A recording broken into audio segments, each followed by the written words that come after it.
Capítulo 6, Patinho Feio, a Mãe Prostrada, página 204. Afinal, a mãe pata não aguenta mais a perseguição ao filhote que ajudou a pôr no mundo. O que é mais esclarecedor ainda é o fato dela não conseguir mais tolerar o tormento a ela imposto pela comunidade quando tenta proteger seu filho diferente. E assim ela desiste. Ela exclama para o patinho que preferia que ele desaparecesse. E o filhote, torturado, foge. Quando uma mãe desiste, isso significa que ela perdeu o sentido de si mesma. Ela pode ser uma mãe perversamente narcisista, que se sente no direito de ser criança também.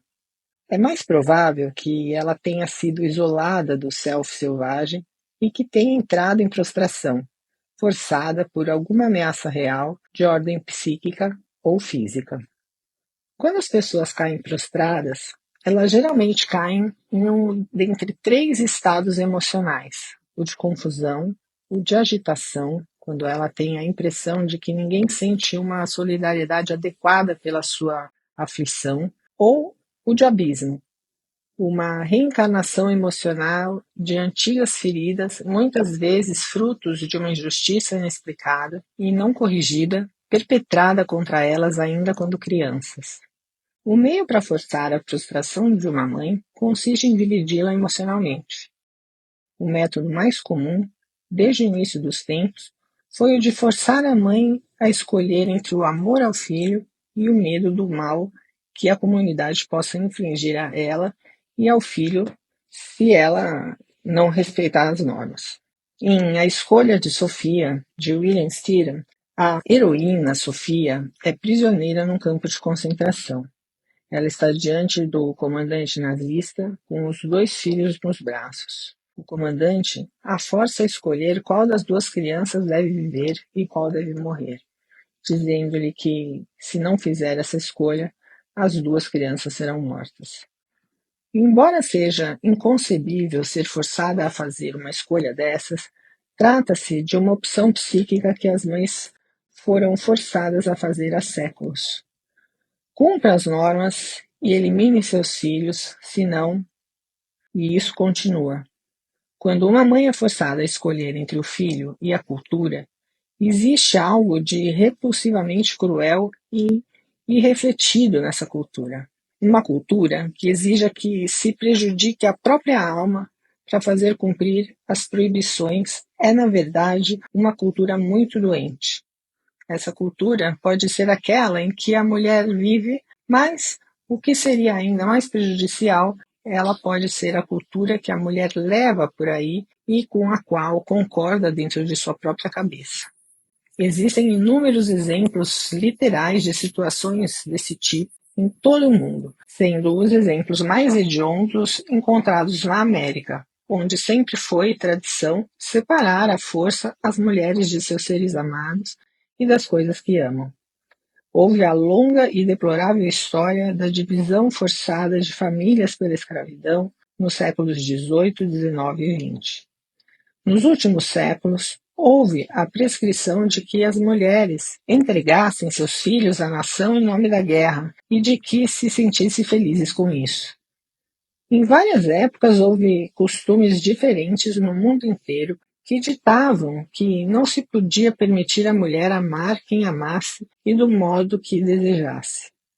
Uma das repressões menos comentadas na vida da alma das mulheres está relacionada a milhões de mães solteiras ou de mães que nunca se casaram em todo o mundo e mesmo nos Estados Unidos, que apenas nesse século foram pressionadas pelos costumes culturais a esconder sua condição ou seus filhos, a matar ou entregar seus rebentos, ou ainda a viver uma semivida com identidade falsa e como cidadãs desprezadas e indefesas.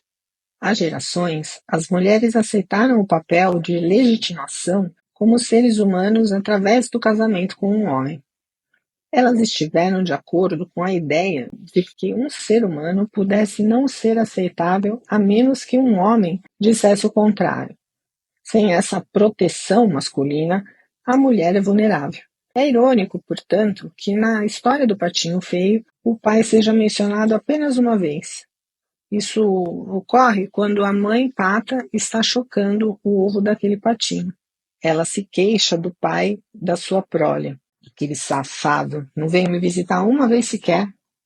Há muito tempo, na nossa cultura, o pai, por infelicidade e pelo motivo que seja, foi incapaz de ser de ajuda a quem quer que fosse. E o que é mais terrível, a si mesmo, ou não se dispôs a isso. Seria fácil afirmar que para inúmeras meninas selvagens o pai foi um homem prostrado, apenas uma sombra que pendurava a si mesmo e ao seu casaco no armário todas as noites. Quando a mulher tem um construto de mãe prostrada dentro da sua psique ou da sua cultura, ela é indecisa quanto ao seu valor. Ela pode considerar que as escolhas entre cumprir exigências exteriores e as exigências da alma são questões de vida ou morte. Ela pode se sentir como um pária atormentado que não se encaixa em nenhum lugar, o que é uma sensação relativamente normal para pessoa diferente. Mas o que não é normal é ficar sentada chorando sem fazer nada.